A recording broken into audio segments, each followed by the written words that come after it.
Alright, today we got a 2016 Ford Superduty. Came in for some cab mount bushings. Removing these cab mount bolts can be a real pain. Some of y'all may have seen my previous video where I used an induction heater to heat up this bolt before removing it. It takes a while, but eventually that heat will travel all the way through the bolt and loosen up the Loctite inside the cab.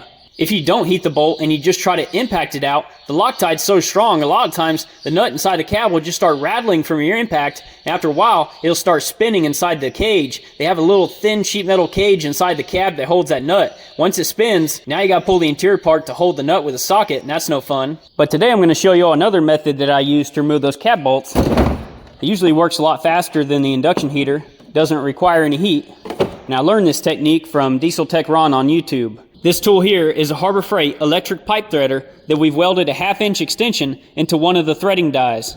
By applying a constant torque to the cab bolt, the nut does not rattle inside the cab and usually does not spin inside the cage. Now I do want to warn you, if you're a little wussy diaper baby, I highly recommend not using this tool. The amount of torque it produces can absolutely injure or kill you, especially if your head is pinned between the truck frame and the end of that handle. Now it's time to put it to the test. This one's going to be a stubborn one.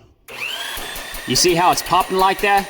Yeah, most of the time they just come straight out. When the Loctite grabs real hard, they'll start popping. You notice when I let off the throttle, got back into it, it smoothed back out.